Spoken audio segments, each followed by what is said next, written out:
دوسری چیز جو بہت ہی قابل غور ہے، مثلاً دیکھیے آپ، یعنی ایک دمشقی عالم ہیں، اصلاً فلسطینی ہیں وہ، بعد میں بڑھتی عمر کے ساتھ ملک شام آئے دمشق اور وہیں پر انتقال ہوا، اور اللہ تعالیٰ نے بڑی لمبی عمر عطا کی تھی آپ کو۔ 1880 میں پیدا ہوئے، 1880 میں، اور انتقال ہوا 1980 میں، ہماری ولادت سے کچھ عرصہ پہلے۔ تو یہ جو عالم دین ہیں جن کا نام ہے محمد عزہ دروزہ، محمد عزہ ابن عبد الہادی دروزہ، یہ بہت مشہور ہیں یعنی علمی دنیا میں۔ انہوں نے باضابطہ قرآن کی تفسیر اس انداز میں کی کہ جسے ہم کہتے ہیں ترتیب السور حسب النزول، یعنی جو قرآن مجید کی جو صورتیں ہیں پہلے کون سی نازل ہوئی، بعد میں کون سی، اس کی انہوں نے رعایت کرنے کی کوشش کی تفسیر میں۔ اکیلے نہیں ہیں، اور بھی اصحاب علم ہیں، اس طرح کے ہمارے پاس 2 تفسیریں ہیں۔ ان کی جو تفسیر ہے تفسیر الحدیث، اس میں انہوں نے ایک بات کی، یہ جو ہے بہت معروف شخصیت ہے، یعنی اللہ نے بہت بلا کی صلاحیت عطا کی آپ میں۔ بہرحال اس تفسیر میں انہوں نے ایک نکتے کی بات بتائی، وہ یہ ہے کہ یہ سورہ مکی ہے، اور اس کے لیے جو انہوں نے جو جانبی دلیل دی وہ یہ انہوں نے کہا کہ اس سورے میں سجدہ ہے، آیت السجدہ ہے، اس صورت میں کیا ہے؟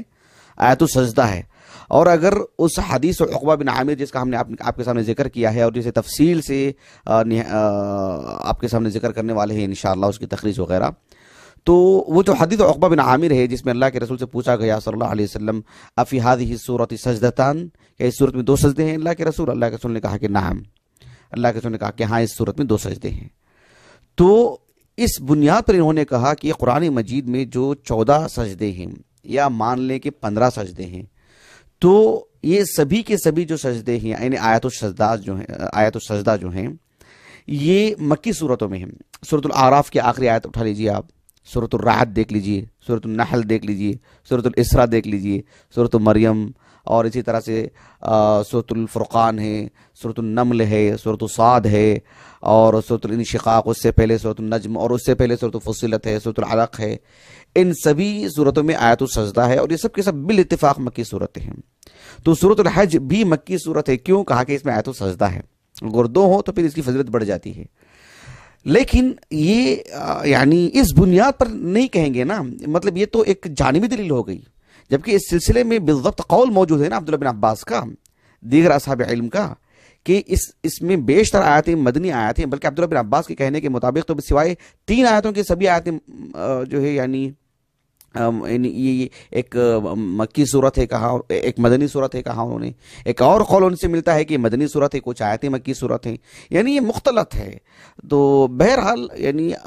اس بات کے امکانات ہیں کہ جو آیت السجدہ ہے، چاہے وہ یعنی آغاز کا ہو، چاہے وہ بالکل اختتام کا ہو، وہ ہجرت سے پہلے نازل ہوا ہو، یا اس تعبیر کے ساتھ کہ جو ہے مکے میں نازل ہونا اور مدینے میں نازل ہونا، اس دقیق تعبیر کے ساتھ اگر بات لیں گے تو پھر بات درست ہوگی، ورنہ نہیں۔ تو یہ سب باتیں ایسی ہیں جو دلائل کی بنیاد پر ثابت کی جا سکتی ہیں، دلائل کی بنیاد پر لی جائیں گی، دلائل کی بنیاد پر جو ہے رد کی جائیں گی، لیکن ایسی کوئی دلیل نہیں ہے۔ تو یہ سب جانبی دلیل کی بنیاد پر جو ہے انہوں نے بات کہی ہے، واللہ اعلم۔ یہ جو صورت ہے سورۃ الحج، اس سلسلے میں ایک بات یہ بھی بتانا تھا کہ یعنی اگر اس ترتیب کا خیال رکھیں کہ جو ہے یہ کب نازل ہوئی، اس سے پہلے کون سی صورت، اس کے بعد کون سی صورت، یہ جاننے میں فائدہ یہ ہوتا ہے کہ صورت کا جو موضوع ہے یہ سمجھنے میں بڑی مدد ملتی ہے، خاص کر ہمارے سامنے اللہ کے رسول کی سیرت ہو صلی اللہ علیہ وسلم۔ آپ مکے میں رہے 13 سال، آپ مدینے میں رہے 10 سال، آپ علیہ السلام کے لیل و نہار ہیں، آپ علیہ السلام کی یعنی غزوات ہیں، آپ کے مسجدوں کی بیٹھکیں ہیں، آپ علیہ السلام کی نجی زندگی ہے، اور آپ کی عبادتیں ہیں، آپ کے معاملات ہیں، آپ کا سفر اور حضر ہے، بہرحال آپ کی قربانیاں ہیں۔ ان سبھی چیزوں کو مطلب سمجھنے کے لیے قرآن مجید کی نزولی جو تاریخ ہے اس کو سامنے رکھیں گے، اور سیرت کی چیزیں سیرت کے جو سارے پہلو ہمارے سامنے ہوں تو پھر تفسیر کرنے میں اور یہ سب چیزیں معاون ہوتی ہیں۔ ایسے میں قرآن مجید کی جو ترتیب سے ملنے والی جو بات ہے، وہ چونکہ کسی صحیح سند سے ہمیں بات نہیں ملتی ہے کہ قرآن مجید کی جو ترتیب ہے، یعنی نزولی ترتیب کی بات بتا رہا ہوں میں آپ کو، نزولی ترتیب یعنی سب سے پہلے کون سی صورت، بعد میں کون سی، بعد میں کون سی، بعد میں کون سی، ان آیتوں کے بعد کون سی آیتیں، یہ بالضبط جو ہے مطلب کسی صحیح حدیث سے ہمیں نہیں ملتی ہیں۔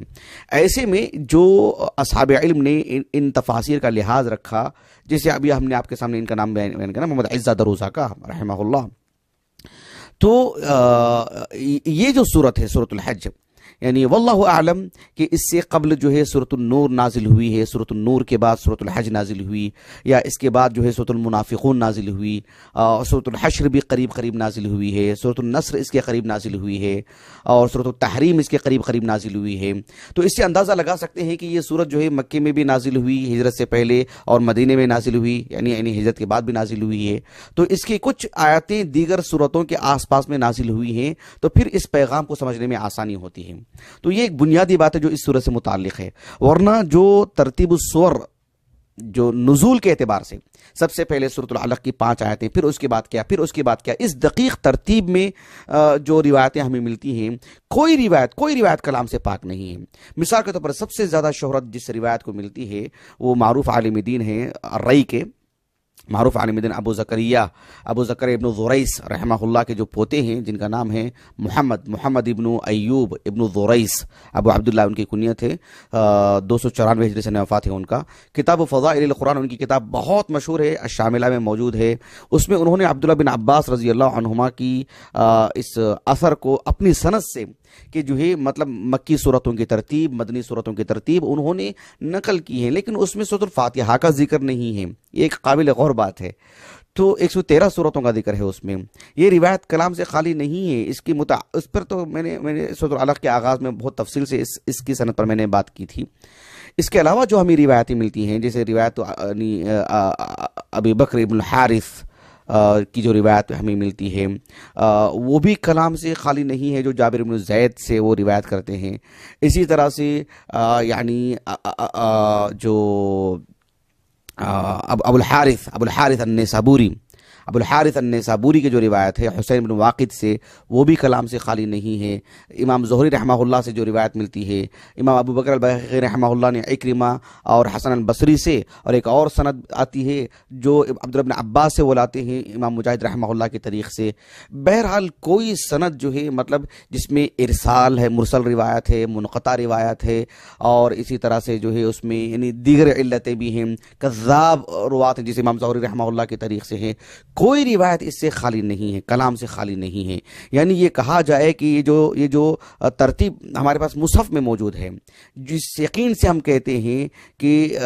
دن اور رات سے بڑھ کر کے جو ہمارا یقین ہے کہ یہ ترتیب جو ہے توقیفی ہے، اللہ کے رسول صلی اللہ علیہ وسلم یعنی آپ نے اس ترتیب کو جو ہے صحابہ کو بتایا ہے اللہ کی طرف سے، جو سورۃ الفاتحہ، البقرہ، آل عمران، نزولی ترتیب سے متعلق ہمیں ایسی کوئی صحیح روایات کی روشنی میں بالضبط مکمل 114 صورتوں کی ترتیب ہمیں نہیں ملتی ہے۔ واللہ اعلم۔ یہ صورتوں سے متعلق بات تھی۔